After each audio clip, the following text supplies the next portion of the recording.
عسلامة، مرحبا بكم في فيديو جديد على قناة عائلة فاطمة ومنظر. كما تشوفوا فيديو ياسر مزيان وحلو ياسر باش نعملوا المخاخ ولا البريك الحلوة. مكونات ياسر سهلة وبنينة على الاخر. نبداو تاو في الفيديو متاعنا. باش نستحق نص لتر حليب، وباش نستحق معاها زوز باكوات متاع كريمة بالفستق. انا اخترت كريمة فستق، انتم تختاروا اي جو تحبوا عليه. باش نفرغ توكا الكريمه نتاعي. مستحضر الكريمه كما تشوفوا اخترتها فانواز وبالفستق. باش نفرغها على حليب يكون بارد. كما تشوفوا اللون نتاعها من اللون الابيض، ومن بعد كي باش تطيب باش تولي لونها كيف الفستق ومطعمها ياسر بنين. ان شاء الله يعجبكم الفيديو. كان وصلتوا لهنا ما تنسوش تعملوا جيم للفيديو واشتراك في القناه كان اول مره تشوفوا القناه نتاعي. لهنا باش نفرغ الباكو الثاني، ولازم الحليب يكون بارد ما يكونش سخون. لهنا علاش استعملت نص لتر عليها زوز باكوات باش نتحصل على كريمة عاقدة باش من بعد نخدمها تجيني القوم تاعها ياسر بنين وشادة روحها. هي نورمالمون الباكو عليه نص لتر، لكن انا استعملت باكو زوز باكوات على نص لتر. ولهنا استعملت 3 مغارف سكر. السكر كيف كيف اختياري من 3 مغارف ل 4 مغارف على حسب الذوق متاعكم. لهنا باش نحلهم بالبارد قبل ما نحطهم على الغاز باش يذوب لي السكر والكريمه تتجانس لي مع الحليب. انا حطيتهم على نار تكون هاديه، ما نعلوش النار، ونحاولوا ديما نخلطوا باش ما تعملناش الحبيبات نتاع الكريمه باش ما يتكعبروش. لهنا كملت طابت الكريمه نتاعي. شوفوا اللون نتاعها كيفاش فتاح ولونه كيما الفستق، حتى ريحته ياسر بنينه. ما تسحقش باش نزيدها عطرشيه ولا اي جو اخرى. خليتها في المطعم تاع الفستق. لهنا كملت خلطتها. كما تشوفوا طابت لي الكريمه نتاعي عاقده كيف ما حبيتها. وانتم كان باش تستعملوا الفاني تنجموا تزيدوها معها مغرفه عطرشيه.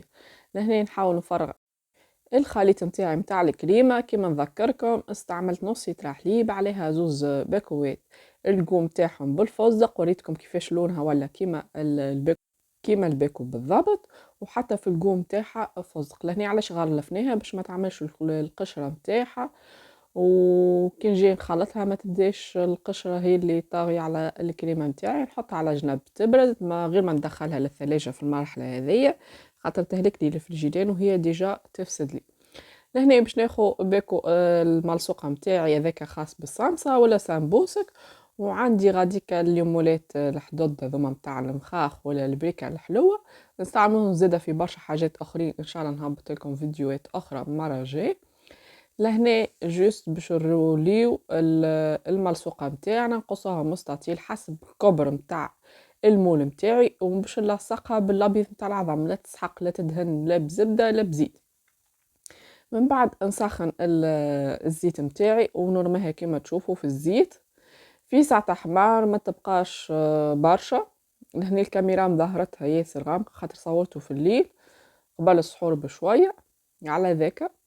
لهنا نحاول نقلبها باش في ساعة تطيب. وراني حاطة الغاز على نار واطية، ما تعليوش في الغاز خاطر في ساعة تحمر لكم البريك نتاعكم. لهنا كما تشوفوا نحاول نجبدها بشويه بشويه. هو ديجا المول متاعي محلول على الجناب. الرص كما تشوفوا ونجبد الكعبه متاعي. كما تشوفوها طابت من برا ومن داخل لونها حمار. ونحاول نشفها بالكدا بالكدا من الزيت. لهنا زدت مغرفه زبده على الخليط متاعي متاع الكريمه ورحيته في الربو، في الروبو بلونجون هذاك تحصلت على كريمه متماسكه.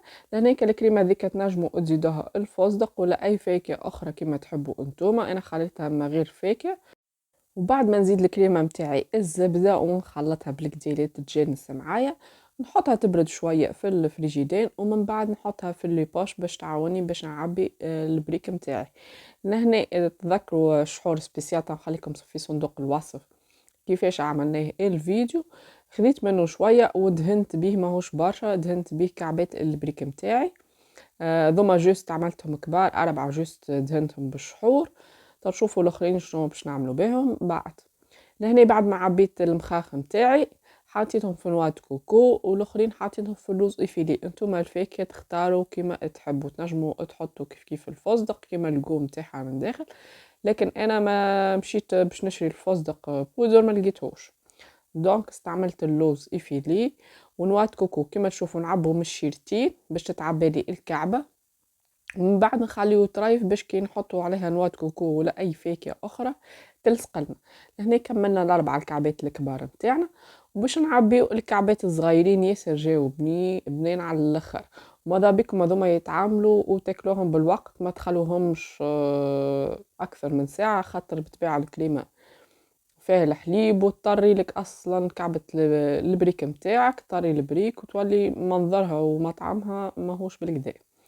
لهنا بعد ما كملت حشيت الكعبات الصغيرين، زدت شوية بوفري وكونكاسي، حطيتها مع خليط الشوكولاتة وعملت جلاساج للبريك متاعي الصغار. هذوما ياسر جاو بنين ومطعمهم ياسر محلاه. نتمنى الفيديو يعجبكم وتجربوا الوصفة متاعي، سهلة على الاخر. بالنسبة للفاكهة كل واحد وشنو يحب يزين، اللي ما يحبش يزين عادي يخلي جوست كان شوكولا. لهنا زدت عملت اضافة اخرى، حطيت لوز إفيلي باش يعطيها المنظر ويكسر اللون بتاع الشوكولاتة. تنجموا زادة تستعملوا الشوكولاتة البيضة وتبعوا نفس الطريقة. لكن كي تجو نحشيو المخاخة متاعنا نستنوا كعبات البريك اللي يبردوا بالكدا، ما نحشوهمش وهما سخان خاطر ديجا الكريمة تذوبلنا، ونشفوهم بالكدا من الزيت.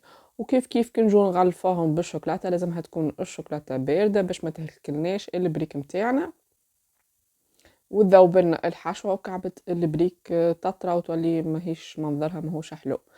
لهنا الطبق متاعي احضر، لهنا تشوفوا فيه اللون غامق شويه خاطر في الليل وما كنت تعرف التصوير يبدا ماهوش ضوء طبيعي، اللون متاعو يبدا غامق شويه وعندي نقص في الاضاءه في الكوجينه.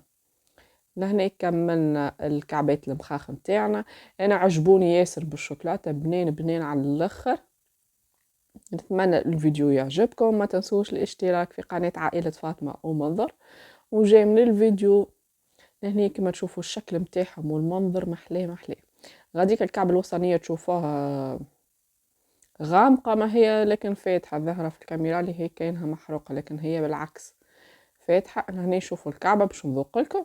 هذا وقت السحور، عملتها ديريكت وما خليتهاش تبطا برشا.